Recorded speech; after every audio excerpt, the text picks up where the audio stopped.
Good day, I'm Andrew McKing from the Department of Emergency Medical Care at the University of Johannesburg.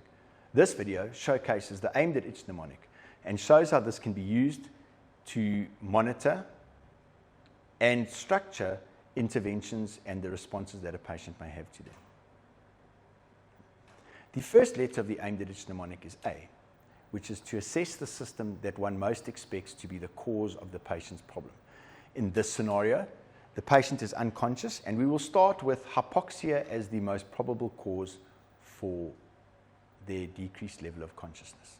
The I in the mnemonic is for identify. We need to try and identify a possible cause. In this scenario, as I mentioned, our first suspect is hypoxia, or a lack of oxygen to the brain. And we are going to follow the aimed-at-itch mnemonic with hypoxia as our potential cause.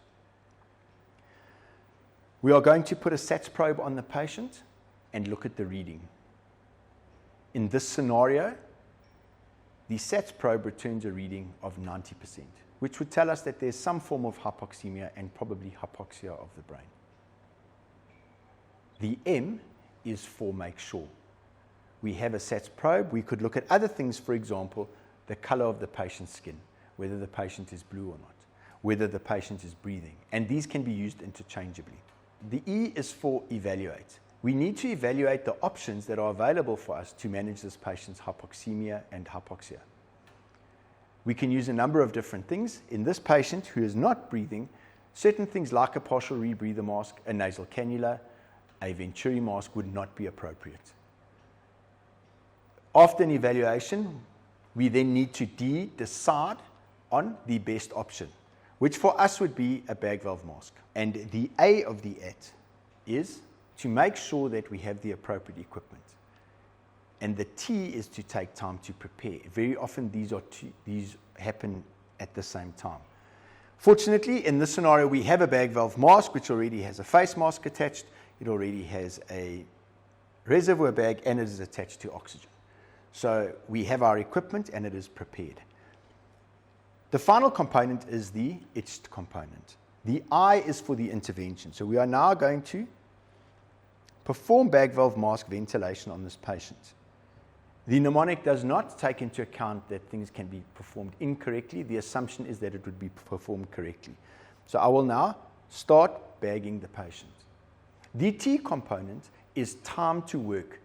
We need to give whatever intervention we are performing time to work. It would not be appropriate to give one breath with a bag valve mask and expect the saturations to instantaneously come up to normal. So I'm going to bag for a certain period of time, and that time can vary according to local protocols or your own personal intuition. After giving it time to work, I'm going to move over to the C, which is to check the result. When I check the result, I'm going to look at the saturation probe again, and in this case, the SATs have now come up to 98%. The next component is my evaluation of that result, and it is the H for happy or not.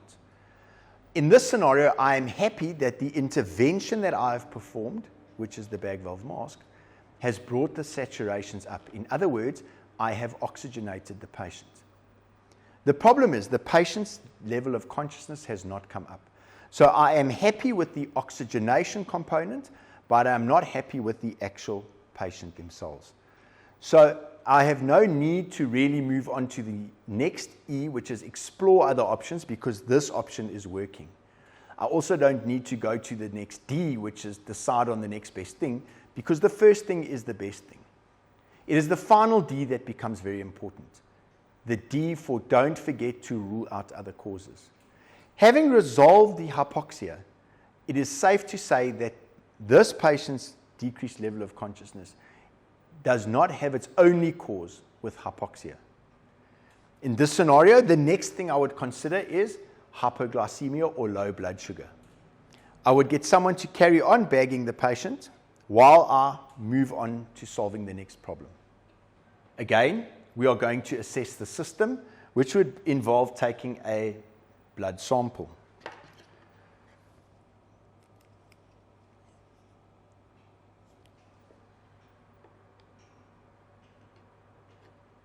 Having identified that this is the probable cause, I now make sure And my blood glucose level comes back as 0.9, which means that my initial thought process of this patient having a hypoglycemia is indeed correct.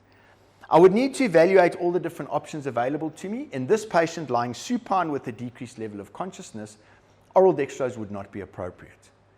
I already have an IV line that has been sited, which gives me access to the patient's vasculature, meaning that I can go straight for intravenous dextrose. My decision then is to go with this, and I will now go into the ITCHEDD, which is make sure that I have the appropriate equipment, and T, take time to prepare. In a scenario where you may not have a line up, an IV line up, you would then need to either site that yourself or have someone site it for you. Again, I'm quite fortunate that everything is here, but that may involve opening bags, taking out syringes, taking out needles. So although this is quite simple, this may become quite a complex process. I'm now going to go on to the last component, which is to perform the intervention. Again, bearing in mind that all the normal things for a best practice administration of IV dextrose would be in place. The line is patent, I'm giving it at the right concentration.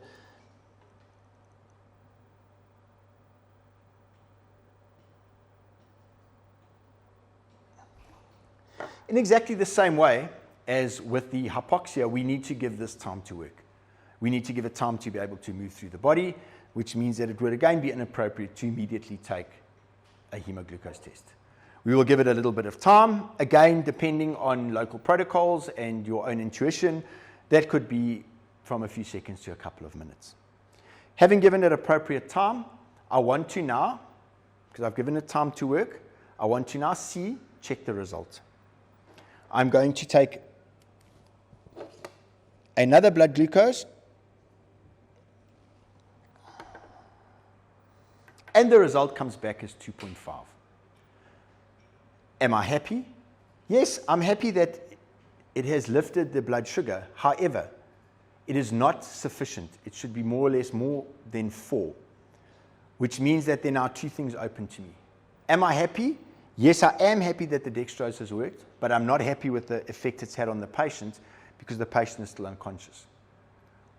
The next thing is to explore other options, and my next option would be a repeat dose. So I would then give another dose.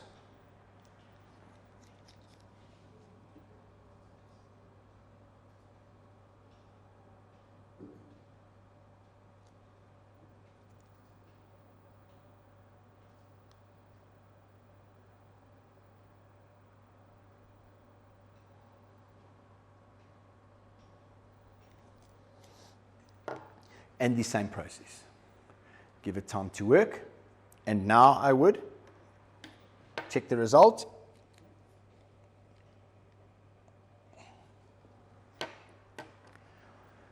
The blood glucose comes now back at 4.5, which is appropriate and within normal range. However, the patient has not yet regained consciousness. Am I happy? Yes. I'm happy that the dextrose has had the desired effect and it has resolved the hypoglycemia. What I'm not happy about is the patient's condition. So exploring other options from a hypoglycemic perspective is not necessary. Deciding on the next best thing is not necessary. But again, the final D is don't forget to rule out other causes becomes critically important. In this scenario, it could have been caused, this patient's unconsciousness could have been caused by something else, for example, a stroke or any other form of pathology that affected the brain. And I would go through the same process again using the aimed at itch mnemonic. Sometimes, however, what is wrong with the patient we are unable to discern, and the patient needs to go for further testing. As you can see, the aimed at itch mnemonic can be used to structure your process towards interventions and following up on their results. It can be used in a number of different scenarios and is quite good as a basic problem-solving guide on how to manage a patient, what interventions to make, how to evaluate them, and ultimately how to assess whether or not you have performed the appropriate intervention and whether or not it has actually worked like you wanted to. And then perhaps the most important step is if it hasn't worked as you planned, where to go from there.